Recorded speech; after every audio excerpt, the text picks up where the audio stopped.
સુરતના પાંડેસરામાં 10 વર્ષનું માસૂમ બાળક રૂમમાંથી ફાંસો ખાધેલી હાલતમાં મળી આવતા માતા પિતા માટે લાલબત્તી સમાન કિસ્સો સામે આવ્યો છે। હાલ આપઘાતનું કારણ અકબંધ જાણવા મળી રહ્યું છે। પોલીસે ગુનો નોંધીને આગળની તપાસ હાથ ધરી છે।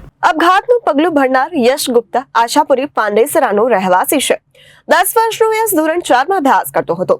યશને એક મોટા ભાઈ બહેન હતા। પિતા લૂમ્સમાં ઓપરેટર તરીકે કામ કરે છે। ગુપ્તા પરિવાર 20 વર્ષ પહેલા રોજગારીની શોધમાં સુરત આવ્યા અને સ્થાયી થઈ ગયા હતા। પરિવારે જણાવ્યું કે દુઃખદ ઘટનાના સમયે માતા પોતાની મોટી દીકરી સાથે અન્ય રૂમમાં કામ કરી રહ્યા હતા, જ્યારે યશ અને તેનો મોટો ભાઈ બીજા રૂમમાં મોબાઈલમાં ઢીંગા મસ્તી કરી રહ્યા હતા।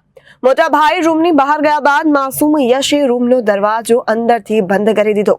15 મિનિટ બાદ મોટો ભાઈ યશ સાથે રમવા માટે દરવાજો ખખડાવી રહ્યો હતો। આ અવાજ સાંભળી માતા અને બહેન દોડી આવ્યા હતા।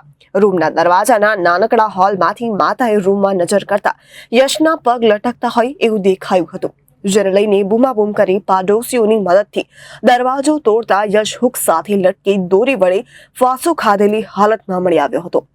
આ બાદ ઘટનાની જાણ પાંડેસરા પોલીસને કરાઈ હતી। ત્યારબાદ પાંડેસરા પોલીસે ગુનો નોંધી આગળની તપાસ હાથ ધરી છે, પરંતુ હાલ પણ બાળકે કયા કારણસર આપઘાત કર્યું તે અકબંધ છે। પરિવાર દ્વારા મોબાઈલ જોઈ ઝઘડો કર્યા હોવાની વિગતો અપાઈ હતી, પરંતુ પોલીસના જણાવ્યા અનુસાર હાલ કારણ છે તે અકબંધ છે અને પોલીસ દ્વારા વધુ તપાસ હાથ ધરવામાં આવી છે। પાંડેસરા પોલીસ સ્ટેશનમાં ગઈકાલે એક ઘટના બની છે, જે ઘટનામાં 10 વર્ષના બાળકે આત્મહત્યા કરેલાનું બહાર આવ્યું છે। બાળક પોતે પોતાના ઘરમાં હતો અને દરવાજો અંદરથી બંધ કરી પોતાની 10 બાય 10ની રૂમમાં ખીટીએ લટકાળેલ દોરી પર પોતાનો શર્ટ લટકાવેલો અને ત્યારબાદ એ શર્ટમાં પોતાનું માથું ભરાવીને બાળકે સુસાઇડ કરેલ છે। પ્રાથમિક હકીકતમાં 10 વર્ષનો બાળક શા માટે આવું કૃત્ય કરે તે એક ઇન્વેસ્ટિગેશનનો વિષય છે।